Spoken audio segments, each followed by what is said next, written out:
presiden hanya sekedar menjadi pemangku kerajaan yang nantinya hanya akan mengantar Gibran sebagai putra mahkota untuk merebut kekuasaan 2029.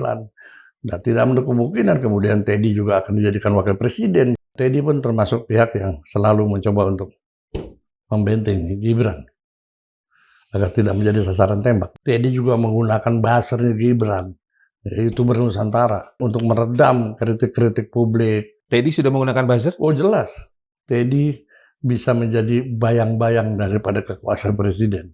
Teddy itu begitu rinci mengatur Prabowo day to day, bulan ke bulan. Kepada hal-hal keseharian juga, Teddy punya kewenangan untuk mengatur presiden. Termasuk mengatur siapa yang bisa ikut rapat dengan presiden gitu. Ya seperti kasus kemarin, ketika Panglima Kopassus diberitakan menghadap presiden. Karena ada Teddy di sinilah, ya kan, membuat Panglima Kopassus harus menunggu di ruang tunggu. Ini kan problem itu. Dan ini dampaknya sangat luas sekali. Dan itu bukan insiden pertama? Bukan. Di Kertanegara juga terjadi.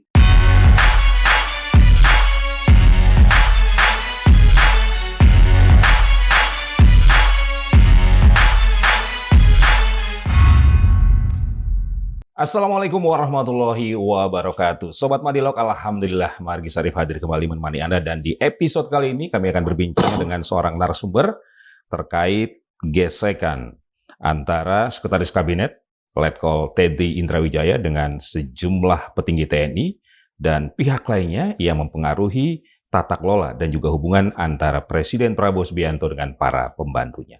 Langsung saja saya sapa narasumber kami, seorang pakar intelijen, Sri Rajasa Chandra. Pak Sri, terima kasih. Sama-sama. Sudah hadir. Iya, terima kasih juga. Ada informasi apa nih Pak Sri terkait gesekan Seskap dengan sejumlah pihak yang Pak Sri ketahui? Soliditas TNI hari ini, ya kan, masih ada, ya kan, semacam dualisme loyalitas, ya kan. Nah, ini bahaya soalnya, bukan apa-apa, ya kan. Nah, ketika Prabowo berkuasa, ya kan, siapa pemimpin TNI hari ini? Ini kan masih legasi Prabowo, legasi Jokowi masa lalu, ya kan. Nah, dikaitkan dengan sikap Teddy yang begitu menjadi pengendali bukan hanya pengatur gitu ya. Dominan. Ya, sangat dominan. Siapa yang akan bisa berhadapan dengan Pak Presiden, siapa yang tidak, siapa yang harus dijauhkan dari presiden, ya kan. Nah, kita juga tentunya harus bisa membaca. Ini jangan-jangan bagian daripada operasi garis dalamnya Jokowi gitu loh. Nah, kita lihat siapa Teddy sebenarnya kan. Yang membawa Teddy ya kan menjadi seperti sekarang ini adalah Jokowi. Permintaan Jokowi kepada Kasat pada situ Jenderal Mulyono yang masih Letnan 1 diminta untuk menjadi asistennya, ajudannya Jokowi. Itu kan satu hal yang aneh gitu loh. Tapi ya apa mau dikata ketika presiden minta. Nah, jadi melihat latar belakang Teddy seperti ini dan sikap Teddy hari ini seperti itu tidak menutup kemungkinan gitu.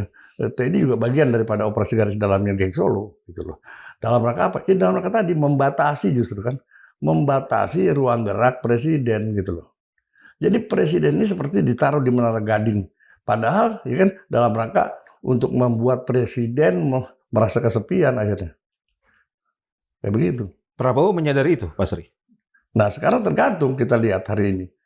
Kalau Prabowo ya kan melaksanakan tugasnya sebagai pemimpin pemerintahan dan pemimpin negara, ya kan, tentunya dia tidak akan terima kondisi seperti karena dia dijauhkan ya kan dari kehidupan berbangsa bernegara ini kan.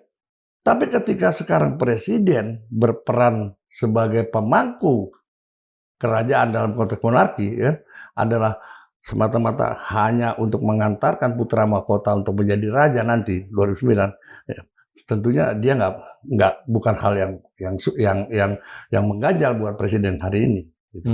Kita lihat aja seperti apa. Tapi kalau saya melihatnya ketika presiden tidak terusik ya dengan sikap Teddy yang seperti ini, artinya apa ya kan? Ya presiden hanya sekedar menjadi pemangku kerajaan yang nantinya hanya akan mengantar Gibran sebagai putra mahkota untuk merebut kekuasaan 2029. Nah, tidak menutup kemungkinan kemudian Teddy juga akan dijadikan wakil presiden gitu loh.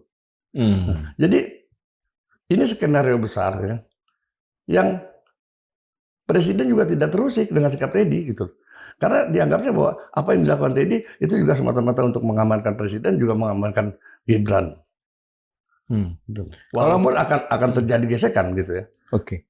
Kalau menurut Pak Sri, dalam konteks apa hubungan antara Prabowo dengan Teddy hari ini? Loyalitas atau Nah apa? itu tadi kan gini, kalau kita lihat ya kan posisi seorang gatekeeper itu di beberapa negara juga sebagian karena loyalitas yang tidak diragukan, kemudian juga karena apa namanya ideologi gitu ya.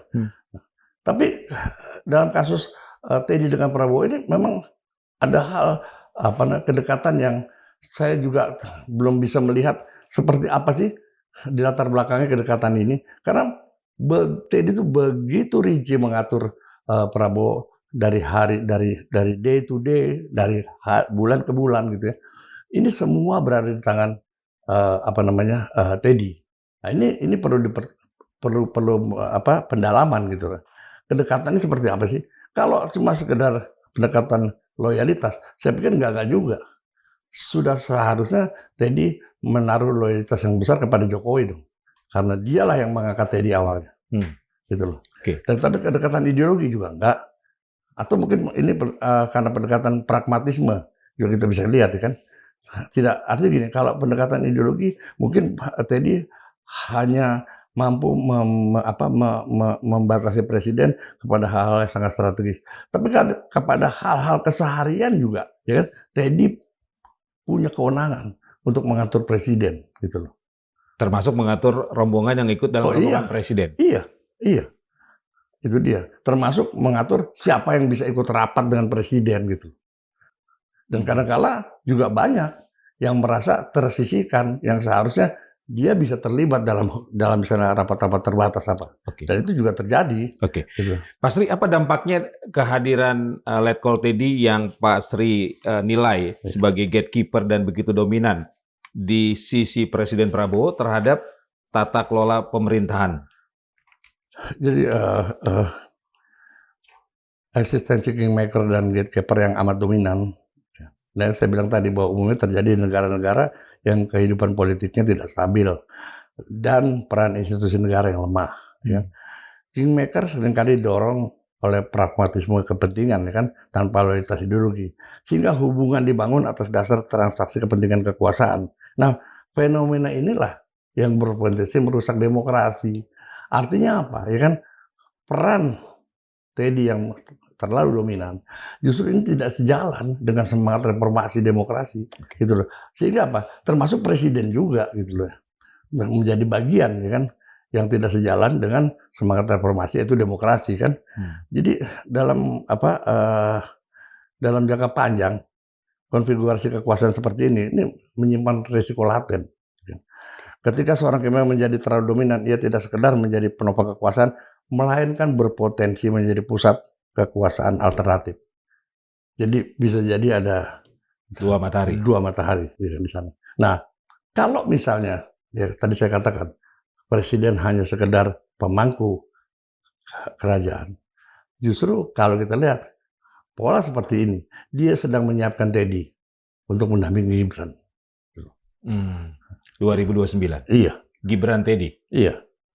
Kita lihat nanti seperti apa. Ya. Oke. Kehadiran Letkol Teddy apakah juga berdampak terhadap retaknya hubungan Presiden Prabowo dengan orang-orang dekatnya yang selama ini sudah banyak membantu beliau? Iya, makanya saya katakan tadi kan ya, peranan gatekeeper yang terlalu dominan, ya kan, dia akan memainkan peran kekuasaan alternatif. Dan tentunya ini akan menyisihkan, ya kan, peran-peran tokoh-tokoh yang lain, ya kan, dalam konteks komunikasi dengan presiden. Nah ini yang disebut, ya kan, negara tidak mesti hancur karena adanya tekanan dari luar, tapi karena retak dari dalam, gitu loh.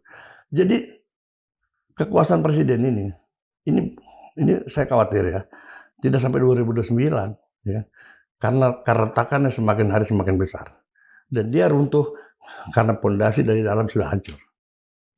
Jadi kalau kita lihat ya kan bahwa ancaman terbesar yang sering kali tidak datang dari oposisi yang terlihat, melainkan dari bayang-bayang yang terlalu dekat dengan pusat kekuasaan. Oke.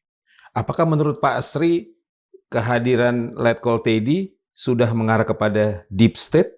Iya jelas, jelas dong. Kalau seperti ini adanya, karena kan keresahan itu kan tidak hanya datang dari satu kelompok ya, tapi dari beberapa pihak. Seperti misalnya ya kan kabinet merah putih yang dibangun oleh Prabowo sendiri. Ini kan juga memandang komunikasi dengan presiden ya kan itu sesuatu hal yang mahal karena dia harus berhadapan dengan Teddy lebih dulu gitu kan. Nah, ini sepertinya ya kan di balik permukaan seakan-akan menempatkan Prabowo ini sebagai berhala baru ya kan bagi sistem pemerintahan ini gitu ya. Yang pada kenyataannya juga ini adalah upaya mengasingkan Prabowo ya kan dari kehidupan bernegara gitu. Nah, kalau saya lihat persoalan Teddy ini bukan persoalan semata-mata kedekatan, tapi sudah menjadi persoalan negara gitu. Di mana keberadaannya ini mempengaruhi kan sistem kehidupan berbangsa bernegara yang selama ini kita jalankan yang berdasarkan konstitusi. Kita lihat bagaimana Teddy bisa berada di sana. Ini kan juga banyak konstitusi yang dilanggar, banyak aturan yang dilanggar. Gitu. Apakah itu juga berpengaruh terhadap institusi TNI dalam hubungan dengan Presiden Prabowo? Jelas. Ya seperti kasus kemarin, kan saya bilang kan, ketika Panglima Kopassus diberitakan menghadap Presiden, tapi akhirnya ya kan terjadi insiden gitu di situ, bahwa Panglima TNI dihadap jenderal yang nggak ngerti, kan cuma duduk di luar, sementara dia tahu kalau dia dipanggil. Tapi kan karena ada TNI di sinilah, ya kan membuat Panglima Kopassus harus menunggu di ruang tunggu. Ini kan problem itu. Dan ini dampaknya sangat luas sekali. Dan itu bukan insiden pertama? Bukan. Ada beberapa juga dari perwira tinggi TNI yang diperlakukan seperti itu, gitu loh. Sehingga upaya Presiden memanggil perwira tinggi TNI itu tidak terlaksana karena kelakuan Teddy, gitu loh. Dan itu tidak hanya terjadi di istana, tapi juga kabarnya di Kertanegara. Di Kertanegara juga terjadi, gitu. Bahkan bagaimana peran gatekeeper ini Teddy dalam hal ini kan juga merusak merit system, ya kan? Ya, karena apa? Karena egonya, gitu. Kita juga nggak tahu kenapa Teddy bisa jadi seperti ini. Seakan-akan apa yang dia putuskan juga itu sama dengan yang putusan presiden, walaupun presiden belum tentu mendapat restu presiden. Apa dampaknya terhadap TNI secara hierarki dengan kehadiran Teddy sebagai orang kepercayaan presiden? Jelas lah, ketika Teddy diangkat sebagai seskap saja, itu kan sudah merusak sistem hierarki TNI, sistem kepangkatan. Itu sudah jelas ya kan, bahwa pada saat itu dia mayor ya kan, dia untuk mendapatkan golongan 2, itu kan sudah merusak sistem hierarki kepangkatan. Kita contoh seperti misalnya kasus Benny Murdani dulu, ketika dia diminta untuk jadi komandan kawal istana, dia menolak karena dia tahu gitu loh bahwa posisi dia belum tidak harus seperti itu gitu. Dan kedua, ajudan presiden Soekarno pada saat itu, Bambang Wijanarko, yang pangkatnya masih kolonel. Ketika dia mulai ke bintang 1, dia tolak karena dia belum sesko. Nah, inilah sikap perwiranya para perwira TNI. Menghargai merit system. Oh jelas ya kan, dan dia lebih menghargai merit system, kemudian etika, ya kan? Etika di dalam di dalam hierarki kepangkatan militer. Nah, kalau Teddy seperti ini bukan hanya merusak sistem hierarki kepangkatan, tapi ini juga menabrak etika yang berlaku dalam kehidupan militer gitu. Pak Sri, apakah itu artinya petinggi TNI sekarang merasa tidak nyaman dengan kehadiran Letkol Teddy dalam konteks misalnya ada hal-hal yang penting yang harus disampaikan kepada Presiden Prabowo? Ya, jelas lah. Kalau sikap Teddy seperti kemarin berhadapan dengan ketika Panglima Kopassus diperintah menghadap presiden, kemudian Teddy mengambil inisiatif sendiri kan. Nah, kalau seperti ini ya jelaslah menimbulkan keresahan. Bagaimana mungkin sekarang kan ketika ada hal-hal yang urgent dan harus mendapat perhatian presiden selaku panglima tertinggi angkatan Atau bersenjata, petunjuk ya atau kan, arahan. harus melalui TNI. Sementara sikap TNI seperti ini gitu loh, lebih banyak mengedepankan ego pribadinya gitu, ketimbang mengakomodir kepentingan presiden dan kepentingan TNI. Ini jelas kerawanan lah. Jadi Pak Sri membaca apa yang dilakukan Teddy tidak sebetulnya apa yang diinginkan oleh Presiden Prabowo. Jelas. Dan kalau kemarin buktinya, ketika presiden marah kepada Panglima Kopassus, itu artinya kan tanpa sepengetahuan presiden, Teddy mengambil sikap untuk meminta Panglima Kopassus menunggu. Di Seharusnya hold. tidak seperti itu kan, karena presiden kan tidak melihat bahwa presiden marah itu karena dianggap ini Panglima Kopassus ini jenderal apaan kan sebenarnya bilang begitu, nggak ngerti perintah. Ya. Tapi sebetulnya kan terjadi ada sikap Teddy yang seperti itu tadi gitu. Nah, Oke. nah ini juga ya pastinya lah akan berdampak kepada kepentingan TNI ke depan ketika TNI membutuhkan keputusan yang cepat dari seorang panglima tertinggi TNI. Oke.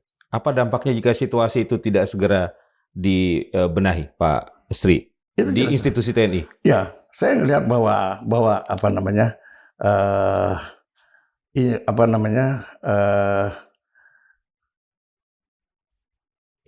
yang pasti bahwa presiden akan berhadapan dengan ya kan, lingkungan internal sendiri gitu ya dalam menjalankan kekuasaannya. Nah, ini rawan gitu loh ya. Akan makin banyak kekecewaan-kekecewaan. Oh jelas ya kan. Makanya saya bilang jika sikap TNI seperti dipertahankan, ini semakin membuat keretakan ya kan, kekuasaan ini dari dalam semakin besar. Jadi nanti ketika kekuasaan ini harus lengser, itu bukan karena tekanan oposisi yang kelihatan nyata sehari-hari, bukan. Tapi karena tadi presiden tidak mampu mengelola pengawasan dan kontrol terhadap lingkungannya sendiri. Nah, ini juga sebuah kerawanan ketika kita melihat ada kekuatan besar yang lain, ya kan, seperti geng Solo, ya kan, yang melakukan operasi garis dalam untuk membatasi, ya kan, kekuasaan presiden dengan cara-cara yang seperti ini, gitu loh. Oke. Apa yang dilakukan Presiden Prabowo terhadap Teddy atau sikap dan kepercayaan terhadap Teddy itu bukan karena memang bentuk kepercayaan yang tinggi dan kenyamanan dari Presiden Prabowo terhadap letkol Teddy ini. Nah itu dia kan saya bilang tadi bahwa kalau kita lihat ya kepercayaan yang diberikan kepada Prabowo ini cenderung saya pikir sebuah kelalaian gitu ya. Kepada Teddy kan. Nah, sementara Teddy yang diberi kewenangan seperti ini juga belum memiliki pengalaman kedewasaan di dalam menjalankan tugasnya kan sebagai gatekeeper gitu ya, sehingga apa lebih banyak keputusan Teddy diambil karena egonya pribadi gitu loh, atau adanya upaya-upaya yang tidak ingin tersaingi oleh pihak lain gitu. Jadi dia mencoba menghindari ya kan semua pihak ya kan yang cenderung akan mendapat simpati dari presiden. Ini paling ditakutin. Oke. Menurut Pak Sri, apa yang dilakukan Teddy itu bukan dalam rangka menjaga presiden? Nah itulah makanya ya. Jadi inilah yang disebut blunder gatekeeper yang kerap terjadi terutama dalam konteks pemerintahan Presiden Prabowo ya. Satu, ya kan, gatekeeper malah membuat isolasi politik. Kan? Jadi strategi yang penting Bapak senang lah gitu ya. Jadi ini fatal. Yang kedua, hambatan komunikasi internal kabinet. Jadi ketika ya kan para menteri ini yang notabene adalah pembantu presiden, ketika akan berkomunikasi harus melalui Teddy gitu loh. Ini kan hambatan ya kan. Kan tidak selalu kegiatan menteri ini harus diketuai Teddy. Kan juga ada hal yang tidak perlu diketahui kan karena dia hanya sebagai gatekeeper gitu loh. Atau sekretaris kabinet. Dan Anda sekarang perlu ketahui bahwa sekretaris kabinet itu posisinya berada di bawah sekretaris militer presiden gitu loh. Eselon 2. Iya, sekretaris militer presiden. Nah, kemudian blunder komunikasi publik gitu. Seringkali seorang gatekeeper merangkap juru bicara melakukan kesalahan diksi yang near empati terhadap persoalan-persoalan publik Sehingga apa? Publik menganggap bahwa ini merusak citra presiden. Presiden nggak punya empati terhadap persoalan-persoalan publik. Nah ini seringkali terjadi. Gitu. Nah itulah blundernya yang hari ini bisa kita lihat. Oke. Pak Sri, apakah bukan karena memang Presiden Prabowo memberikan tugas khusus kepada Letkol Teddy? Karena kalau kita lihat kan banyak sekali menteri yang melapor kepada Seskap. Ya itu ya, makanya saya bilang bahwa termasuk kepala BIN kan? Ya, semua ini ya kan ketika di dalam sistem pemerintahan presidensial, kan semua ini kan terpulang kepada presiden. Ketika presiden memberikan kewenangan yang berlebihan kepada Letkol Teddy, artinya dia membiarkan, ya kan, bahwa kekuasaan ini retak dari dalam. Tentunya juga Teddy punya ambisi tersendiri dalam hal ini. Kita lihat ya, kalau cara seperti itu Teddy punya ambisi tersendiri. Dan ambisi seperti apa ya kita lihatnya nanti. Yang jelas bahwa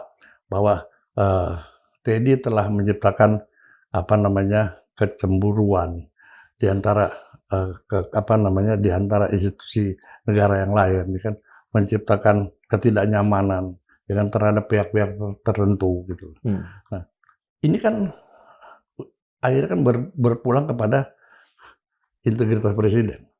Bukan Teddy, ujungnya nanti kepada yang dianggap bahwa presiden tidak melakukan pengawasan dan kontrol terhadap gatekeeper yang dipercayai. Oke. Dan hari ini juga kita lihat peran dari Mensesnek juga tidak terlalu keluar ya. Iya. Lebih banyak Seskap yang justru mengambil peran itu dalam berbagai kebijakan negara. Semua. Artinya gini, maka saya bilang dari hari ke hari, dari bulan ke bulan, tahun ke tahun, ya kan, itu peranan Teddy sangat dominan dalam tidak sekedar mengatur, tapi mengendalikan kegiatan presiden. Jadi presiden mau ketemu siapa, presiden butuh informasi apa, itu semuanya keluar dari Teddy, datang dari Teddy. Nah, kita lihat sekarang kan kapasitas Teddy sebagai gatekeeper seperti ini. Pengalamannya sejauh mana sih? Wawasannya sejauh mana? Sehingga kemampuan dia menyaring informasi yang dibutuhkan presiden apakah berkualitas, kan gitu. Ini kan dibutuhkan orang yang benar-benar punya wawasan, punya pengalaman yang penuh lah, ya kan, sehingga dia tahu informasi apa yang dibutuhkan presiden. Ya banyak kasus, contoh kasus Agustus yang lalu kerusuhan, ya kan, keterlambatan presiden mengambil keputusan. Nah, itu kan pasti ada informasi yang dikatakan bahwa ya Pak ini mah cuma demo biasa, nggak taunya berkembang, ya kan, bahwa presiden tahu setelah ada tadi pernyataan-pernyataan yang menjurus kepada makar gitu loh. Atau perusahaan-perusahaan sudah masif gitu. Ini kan berbahaya seperti ini. Dengan situasi tadi siapa yang bisa mengingatkan Presiden Prabowo menurut Pak Sri? Saya nggak tahu. Ya, dihadapkan dengan kondisi psikologis Prabowo ya kan yang selalu sulit untuk menerima masukan dari luar. Ini semakin mempersulit posisi Prabowo sendiri. Karena memang di dalam budaya komunikasi Prabowo ini seringkali mengedepankan one way traffic. Jadi kebanyakan orang mendengar apa yang disampaikan Prabowo ketimbang Prabowo mendengar apa yang disampaikan orang lain. Nah, ini kerawanannya. Nah, inilah yang membuat posisi gatekeeper mempunyai relevansinya dihadapkan oleh kondisi psikologisnya Prabowo seperti ini. Kecuali Prabowo tipikal pemimpin yang mau mendengar, ya kan, itu lain. Mungkin kasus-kasus Teddy ini dapat dianulir jauh sebelumnya gitu. Tapi persoalannya sekarang, ya kan, presiden ini termasuk tipikal pemimpin yang enggan mendengar masukan. Lebih banyak dia yang dominan ketika dalam pertemuan-pertemuan dengan pihak manapun. Oke, Pak Sri, kita masih ingat bahwa ketika Indonesia memiliki presiden dari TNI, Pak SBY, Pak SBY juga kan membawa Pak Sudi Silalahi. Iya, betul. Iya. Tandem lah ya, sebagai Mensesnek, dan itu salah satu orang kepercayaan dari Pak SBY. Iya. Apa bedanya SBY Sudi Silalahi dengan Prabowo Teddy Indrawijaya, Kak? Jauh. Meskipun secara pangkat jauh ya, Letkol Teddy dengan Jenderal Sudi Silalahi. Tapi secara loyalitas, secara profesional, secara tata kelola pemerintahan, Pak Sri melihatnya apa yang membedakan? Jelas berbeda lah, ya kan. Mungkin kalau Pak Sudi Silalahi lebih memainkan perannya sebagai kingmaker, ya kan. dia hanya bertugas memberi masukan tentang hal strategis kepada presiden, tidak mengatur keseharian presiden, tidak mengendalikan kegiatan presiden hari-hari, mau bertemu siapa dengan siapa. Ini Tidak membatasi juga. artinya dia tidak membatasi. Yang dilakukan oleh Sudi Silalahi adalah peran kingmaker secara profesional, gitu. Makanya ditempatkan sebagai Menseknek waktu itu kan, kan. Jadi pelaksanaan kegiatan administrasi negara segala macam itu menjadi tugas dia. Tapi ketika ya kan presiden melakukan kegiatan yang sifatnya ya, pribadi, ya kan, yang sifatnya di luar protokol, ya, Sudi Silalahi tidak punya kewenangan untuk mengatur itu. Nah, berbeda dengan Teddy. Teddy sebetulnya juga bukan dikategorikan sebagai kingmaker, tapi sebagai gatekeeper, ya kan, penjaga gawang nih, ya kan, penjaga kepentingan presiden untuk menerima tamu, memberikan informasi, kan, memilah informasi gitu loh, seperti apa. Nah, sementara Teddy ini minim wawasan dan minim pengalaman gitu loh, sehingga kita bisa bayangkan ya kan, ketika dia memilah informasi, ya kan, jangan-jangan ya kan, informasi yang dipilah ini informasi yang penting justru buat presiden. Nah gitu, beda sekali dengan Sudi Silalahi yang lebih punya etika lah. Nah itu tadi kembali kepada masalah ya kan, hubungan seperti apa sih antara Prabowo dengan Teddy? Nah ini kan pertanyaan besar ya kan ya, sekedar loyalitas kah? Kalau bicara loyalitas, Teddy juga masuk di tengah jalan ketika sudah jadi menteri, ketimbang Hambalang Boy yang lain kan gitu ya. Dia memang betul-betul kader Prabowo mulai dari partai. Teddy kan masuk di tengah jalan. Gitu. Nah itu dia, makanya sebuah pertanyaan besar. Banyaklah rumor yang mengatakan ini menyangkut perasaan segala macam.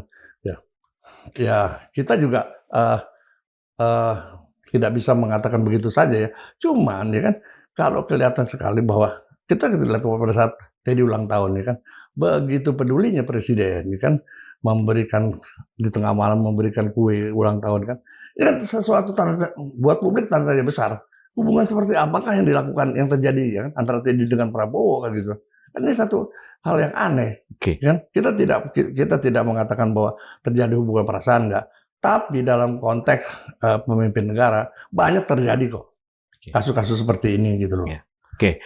Pasti apakah sepak terjang Letkol Teddy ini juga sampai pada masalah reshuffle kabinet? Jelas lah, sudah pasti. Karena itu tadi kan saya bilang kan bahwa Teddy ini tidak sekedar mengatur, tapi juga sebagai pengendali dalam semua kegiatan yang membutuhkan keputusan presiden. Jadi sangat besar sekali kemungkinan Teddy juga memberikan masukan. Pak, menteri ini nih yang harusnya jadi diganti dengan menteri ini gitu.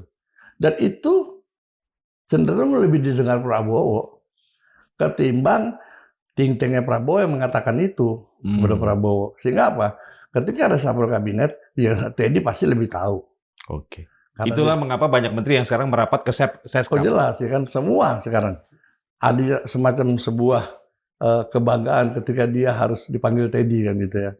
Karena ada harapan besar ya kan, ketika ada kedekatan dengan Teddy, peluang untuk mempertahankan jabatannya semakin besar gitu loh. Oke, Pak Sri, apakah kehadiran Teddy bisa diibaratkan seperti api dalam sekam? Ya jelas, makanya saya bilang tadi kan, ini justru akan menciptakan dualisme kekuasaan. Teddy bisa menjadi bayang-bayang daripada kekuasaan presiden, gitu. Tapi apakah ini memang sengaja dibuat oleh presiden, kita nggak tahu, dalam rangka menyiapkan Teddy untuk 2029. Nah, ini bahaya di sini. Kalau kita bicara seperti fenomena seperti ini, seperti Stockholm Syndrome gitu. Antara yang nyandra dan yang sandra jatuh cinta gitu. Ada saling empati. Nah, itu yang bingung. Itu membuat bingung semua petugas keamanan yang akan menangani ini gitu. Nah, kasus ini juga begitu. Apakah Prabowo tahu apa tidak gitu, bahwa Teddy ini semakin lama menjadi bayang-bayang kekuasaan. Ya. Tapi apakah ini memang yang dikehendaki oleh Presiden dalam rangka menyiapkan Teddy untuk 2009? Menurut Pak Sri, Pak Prabowo happy dengan kehadiran Oh, Teddy? jelas happy lah, jelas happy. Sampai-sampai ketika Prabowo pakai peci aja dia tanya sama Teddy, pantas kan? Coba bayangin. Ini kan satu kondisi yang sebetulnya nggak boleh terjadi gitu. Ya. Dan banyak hal yang sangat pribadi sekali, ya kan, selalu melibatkan Teddy. Oke, ini bisa melemahkan fungsi institusi negara yang lain ya? Oh jelas. Di lingkar makanya saya Presiden. katakan, ketika gatekeeper terlalu dominan, ya kan, mengendalikan Presiden, ya kan, itu biasanya akan berdampak kepada melemahnya institusi negara, gitu loh, dalam mengemban perannya. Karena semua diambil alih Teddy. Termasuk peran Sekretaris Militer Presiden? Oh jelas. Sekarang saya berani jamin bahwa ketika Teddy berada di bawah organisasi Sekretaris Militer, ya, apakah Teddy pernah melaporkan tentang kegiatan kepada Sekretaris Militer? Belum tentu, gitu loh. Kan harusnya kewajiban dia untuk melaporkan kegiatan-kegiatan karena dia di bawah Sekretaris Militer, Setmilpres kan gitu. Tapi boleh kita uji apakah dia melaporkan, entah sebulan sekali kah, 2 bulan sekali, tentang kegiatan-kegiatan yang telah dilakukan dan yang akan dilakukan oleh Teddy. Belum tentu. Itu dia. Oke, menurut Pak Asri yang tadi sudah disinggung, apakah memang benang merah dengan Solo semakin hari semakin kental? Oh jelas, ya kan? Itu jelas, ya kan? Kalau itu jelas, ya kita lihat. Dan Teddy pun termasuk pihak yang selalu mencoba untuk membentengi Gibran agar tidak menjadi sasaran tembak. Bahkan, ya kan, Teddy juga menggunakan buzzernya Gibran, YouTuber Nusantara, ya kan, untuk meredam kritik-kritik publik, ya kan, suara-suara kritik, suara-suara kebenaran yang disampaikan oleh publik. Teddy sudah menggunakan buzzer? Oh jelas, itu jelas. Makanya saya bilang tadi, ketika gatekeeper sudah juga merambah kepada sektor ekonomi dan opini publik, ya kan, maka gatekeeper ini akan gunakan buzzer dan influencer untuk meredam, ya kan, suara-suara yang bertolak atau yang mengkritisi Presiden. Berarti pola Solo yang dipakai menurut Pak Sri? Iya, jelas. Sama polanya. Ya. Dan kalau saya lihat bahwa inilah yang disebut, sekali lagi saya bilang, operasi garis dalam Solo. Dalam rangka memperkuat, ya kan, syahwat kekuasaannya untuk merebut 2009. Oke. Nah, loyalis Prabowo yang lain bagaimana dengan situasi ini? Apakah mereka juga tidak berdaya atau ada situasi apa, Pak Sri? Yang jelas, ya jelasnya bahwa memang akhirnya para loyalis Prabowo juga lebih banyak menahan diri sekarang ini. Misalnya ada Safri, Iya. ada Dasko, Iya. ya kan? Iya. Ada loyalis yang lain, Iya. ada yang muncul, ada yang tidak kan, Iya. Pak? Nah kalau Sri. Dasko boleh saya kategorikan sebagai kingmaker, ya kan. Tapi untuk hal yang sangat strategis sekali, gitu loh. Sehingga kita bisa lihat dampaknya hari ini, ya kan, DPR tidak melaksanakan check and balance terhadap kekuasaan eksekutif, itu dampaknya. Tapi Dasko tetap menjadi kepercayaan Presiden dalam hal sangat strategis. Gitu loh. Tapi kepada Pak Sapri dan lain-lain, ya kan, ya ini sebatas hubungan Presiden dengan pembantunya, tidak lebih dari itu, gitu. Saya yakin Sapri juga tidak mampu untuk mempengaruhi Presiden. Itu dia. Yang lebih banyak mempengaruhi dan lebih banyak mengendalikan adalah Teddy. Berarti hari ini banyak juga loyalis Prabowo yang tidak nyaman dengan situasi di istana. Iya, jelas lebih banyak menahan diri ketimbang harus kecewa nantinya, gitu loh. Ketika misalnya loyalis Presiden ini tahu bahwa kondisi politik hari ini seperti apa, dia lebih baik menahan diri ketimbang melaporkan hal ini kepada Presiden. Karena nanti benturannya kepada Teddy lagi. Paham ya maksudnya? Ya. Nah, seperti itu, gitu loh. Ya sekarang akhirnya apa? Bukan terjadi pembiaran ya. Akhirnya ada semacam kekecewaan, ya kan, yang terjadi di lingkungan loyalis Presiden. Nah ini yang membuat Presiden semakin rapuh di dalam kekuatan dia sebagai sosok presiden. Justru sekarang ini kekuatannya itu full power berada di tangan Gibran dan Jokowi. Oke. Dan situasi tadi itu makin hari menurut Pak Astri makin memperburuk citra presiden. Jelas. Tanpa disadari, entah disadari atau tidak ya kan, apa yang terjadi oleh Teddy dengan pihak lain, dengan jajaran menterinya, dengan jajaran yang lain ya, partai politik yang lain kan, termasuk akademisi, pengamat kemarin kan. Nah ini semakin memojokkan gitu ya kan citra presiden, karena semuanya kan terpulang pada presiden. Orang kan lihat presiden kok nggak mampu melakukan pengawasan dan kontrol terhadap gatekeeper sendiri, semacam ada pembiaran ya kan, yang membuat Prabowo semakin jauh gitu ya dari realita kehidupan politik yang ada sekarang ini.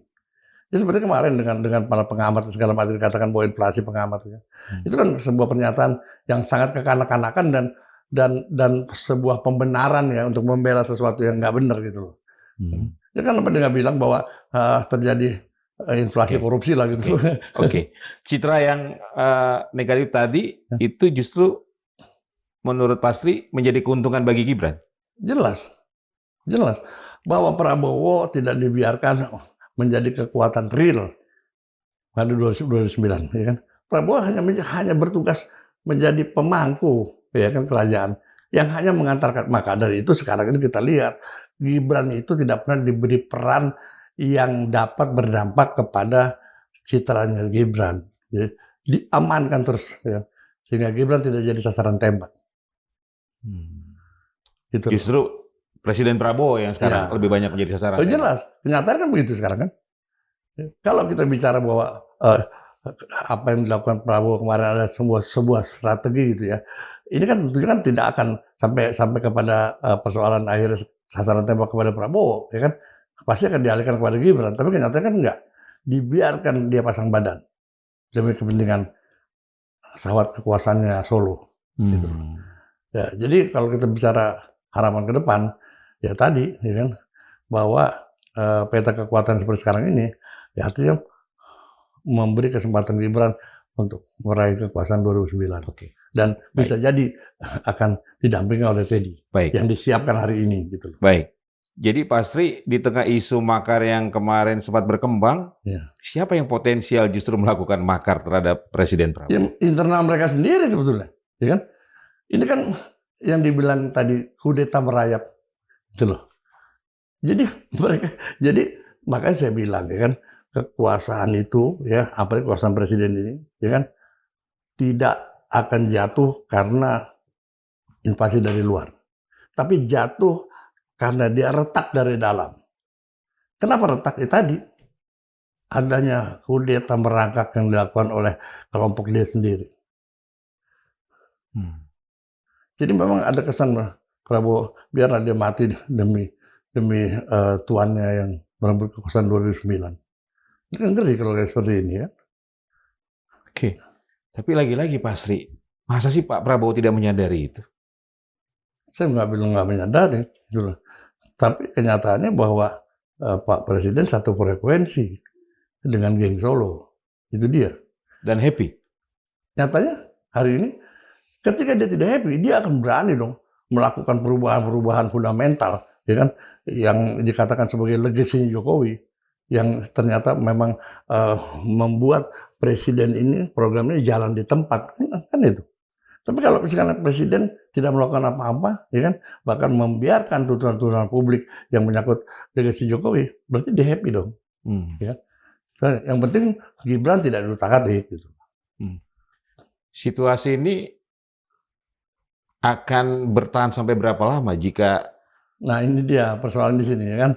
Nah, apakah banyak orang mengatakan bahwa ini kemungkinan presiden entah karena kesehatan, entah karena tekanan publik yang semakin kuat, bahwa dia tidak akan sampai 2029 gitu ya. Tapi persoalan sekarang ketika dia tidak sampai 2029, itu tetap aja juga Gibran. Secara konstitusi gimana? Kan gitu. Kecuali tuntutannya ya kan satu paket. Tapi apakah itu bisa secara konstitusi? Ya, itu dari aspek hukum saya nggak berani mengatakan. Tapi yang jelas ya kan Kalau misalnya tuntutan Prabowo jatuh tengah jalan, ini persoalannya, ya kan? Gibran juga yang naik. Itu itu ada kaitannya dengan tadi yang disampaikan Pak Astri, wacana Gibran tadi? Jelas. Ini jelas, ya kan? Jadi kenapa sekarang ini Teddy itu seakan-akan dipersiapkan untuk menjadi bayang-bayang kekuasaan presiden. Karena disiapkan untuk merebut kekuasaan wakil presiden lah, sama aja, ya kan? Kalau 2009. Ini kan sekarang Teddy ini kan memainkan peran seakan-akan sebagai bayangan presiden. Mau nggak mau ini harus diakui loh, ya kan? Seperti itu. Dia mampu membatasi menteri untuk jumpa presiden, mampu untuk mempengaruhi segala macam lah. Oke. Jadi Pak Sri terakhir nih, apa yang harus dilakukan rakyat dengan situasi ini? Ya, mungkin publik juga bukan berharap ya, mendesak ya, presiden harus kembali kepada kitanya sebagai presiden gitu ya. Jangan muncul bayang-bayang kekuasaan di dalam lingkup presiden. Ya kan. Kalau ini tidak bisa juga dilakukan presiden, ya kan, maka ya kan akan muncul pikiran tadi melengsarkan presiden. Ya kan. Nah, kita lihat kan pemakzulan presiden melalui kegiatan people power itu juga loh sebetulnya dilindungi oleh undang-undang sebetulnya, ya kan pemakzulan presiden tidak hanya melalui DPR dan perangkatnya gitu ya, tapi juga ketika pelaksanaan presiden melalui melalui people power itu juga bagian daripada yang diatur oleh undang-undang. Itu aja kerja. Sebenarnya nggak ada hal-hal lain. Dan terus kemudian jangan dikatakan bahwa ketika ini sebuah pemikiran belum aksi dikatakan sebagai hal yang makar, ini juga kesalahan besar gitu loh. Ini diskursus lah ya. Iya, ya kan? Kalau hanya dalam pemikiran terus kemudian orang dianggap itu semua guru-guru, dosen-dosen di universitas ditangkap semua tuh. Ya kan? Iya. Tapi sebagai mantan tentara, Pak Sri gimana situasi hari ini? Masih bisa ditolerir atau bagaimana? Ya sekarang tentara harus mengemban loyalitas kepada kepentingan politik negara dong, ya kan? Tidak pada kepentingan politik penguasa. Itu aja paling penting, ya kan? Jangan terus semakin banyak termol di dalam tentara. Itu aja. Oke. Peran purnawirawan? Itu jelas tetap ya kan, purnawirawan punya tanggung jawab ya kan, tanggung jawab moral melihat keadaan bangsa ini. Nah, itu kepada purnawirawan harus tetap bersatu ya kan, bersama rakyat. Ya, menghadapi setiap kerawanan-kerawanan yang dapat membuat negara ini rusak dari dalam. Kekuasaan ini kan pada praktiknya dia tidak atau jarang sekali bekerja secara telanjang. Ia selalu diserubungi oleh tirai-tirai pengaruh yang tidak kasat mata. Nah, di Indonesia pola ini bukan sekedar anomali, tapi bagian dari tradisi politik yang kental, yang masih kental dengan bayang-bayang feodalisme. Nah, di trik inilah sosok yang saya katakan sebagai kingmaker atau gatekeeper ya kan menemukan habitatnya. Dan ini biasanya terjadi juga di negara-negara yang situasi politiknya tidak stabil, institusi negara juga lemah gitu ya. Mereka hadir gitu ya. Nah, kehadiran mereka kadang-kala menjadi sangat dominan ya ketika ya kan presiden tidak melakukan pengawasan dan kontrol yang jelas.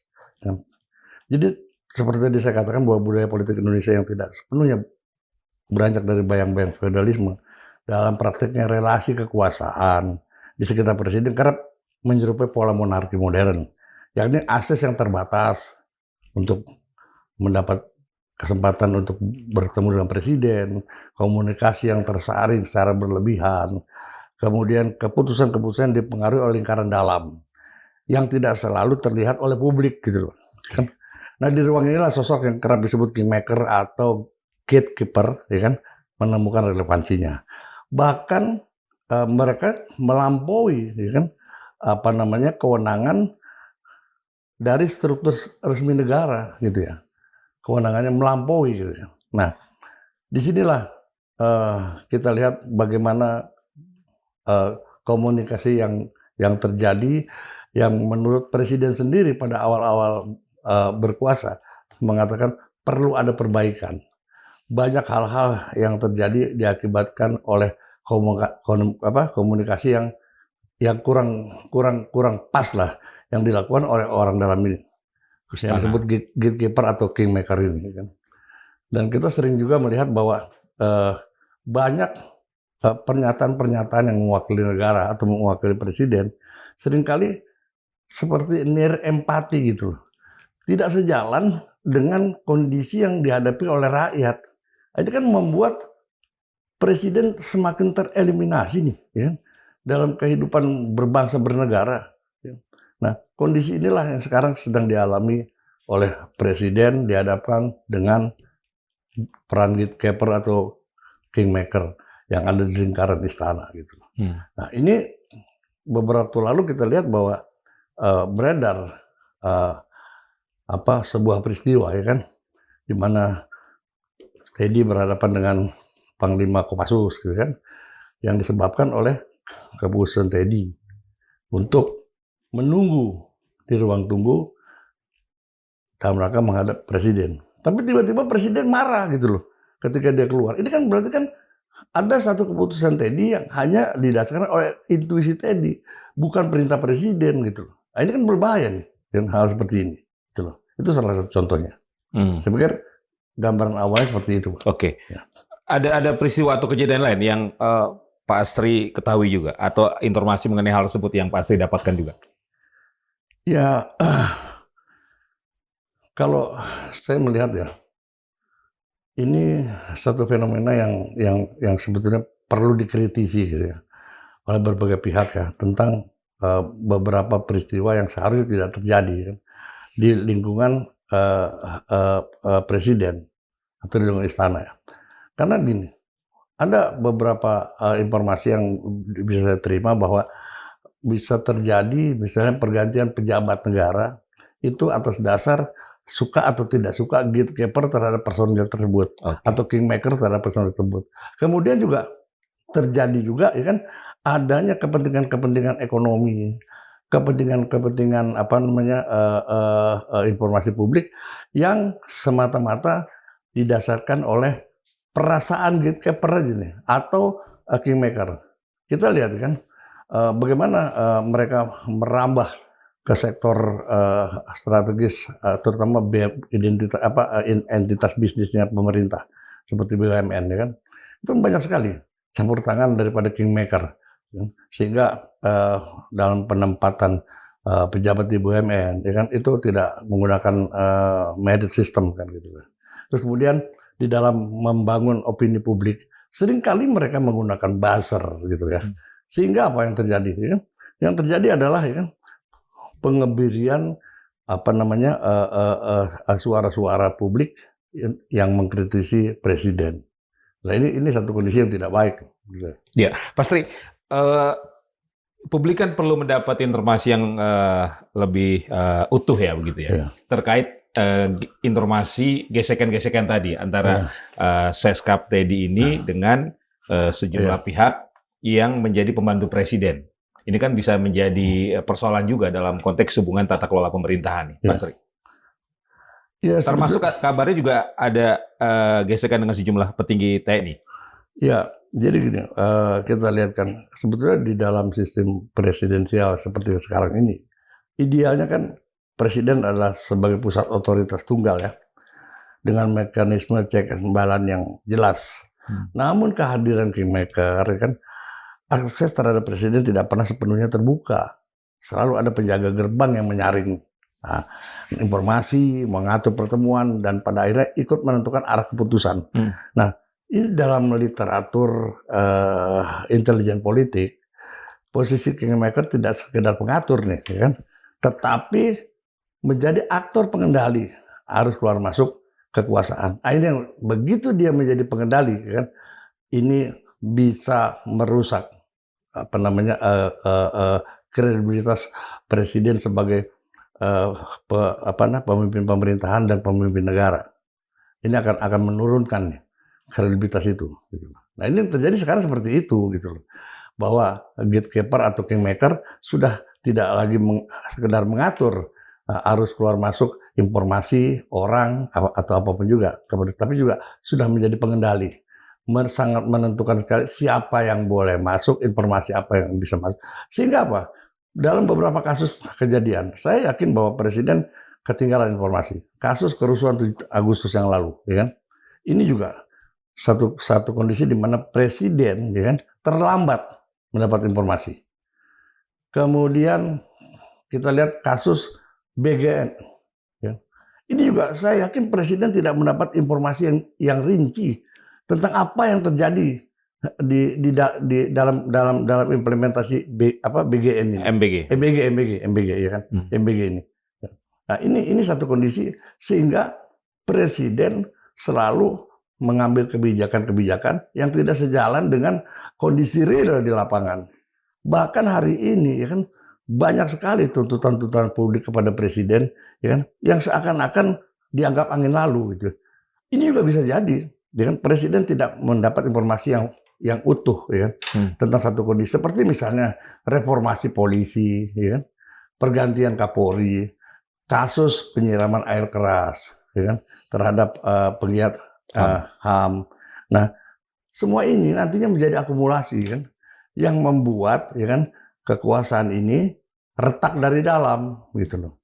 Jadi jangan salahkan. Jadi gini loh, kekuatan oposisi yang nyata ini belum tentu dapat menghancurkan kekuasaan sekarang, tapi juga karena keretakan dari dalam ini bisa meruntuhkan kekuasaan Presiden. Oke, artinya ingin mengatakan ada ring satu Presiden Prabowo yang begitu powerful dalam mengendalikan. Iya. Jadi kalau kita lihat bahwa seperti misalnya gini kan tadi saya katakan bahwa sebagian aktor di lingkar dalam tidak hanya mengelola akses politik, tapi juga memasuki wilayah ekonomi dan opini publik gitu ya. Nah kita lihat sekarang ekspansi pengaruh ke sektor ekonomi khususnya pada entitas strategi seperti BUMN menunjukkan adanya praktik state chapter dalam skala mikro, ya kan, di mana keputusan bisnis dan penempatan jabatan di sektor bisnis tidak sepenuhnya didasarkan oleh meritokrasi, melainkan kedekatan dan loyalitas. Dan dalam kajian ekonomi politik fenomena kerap menjadi pintu masuk bagi terbentuknya oligarki baru, seperti Kang bilang tadi, ini cuma ganti pemain aja gitu ya. Nah, yang beroperasi di balik legitimasi kekuasaan formal. Gitu. Jadi keberadaan kingmaker dan gatekeeper ini juga menjadi pintu masuk lahirnya oligarki baru ketika dia merambah juga ke wilayah ekonomi gitu loh. Dan belum lagi dalam rangka pembentukan opini publik kan, kita lihat dah pengaruh kingmaker dalam pembentukan opini publik menjadi instrumen penting ya dalam demokrasi digital nih, ya kan. Nah, ketika mereka menggunakan buzzer politik dan influencer, ya kan, untuk membentuk narasi dalam rangka mendelegitimasi kritik, menyerang kelompok sipil, membangun propaganda yang tidak berbasis fakta, kan, maka akan terjadi bukan lagi penguatan demokrasi, melainkan erosi rasional publik gitu loh. Ya, Pak Sri, terima kasih. Ya. Sobat Madilog, demikian perbincangan kami bersama Kolonel Purnawirawan Sri Rajasa Chandra, pengamat intelijen terkait situasi yang ada di Istana Negara ya, atau di Istana Presiden mengenai keberadaan dan sepak terjang dari Sekretaris Kabinet Letnan Kolonel Teddy Indra Wijaya dan pengaruhnya dalam konteks tata kelola pemerintahan dan hubungan Presiden Prabowo dengan para pembantu ataupun para loyalisnya. Semoga bermanfaat. Saya Margi Sari pamit. Wassalamualaikum warahmatullahi wabarakatuh. Pak Sri, hatur nuhun.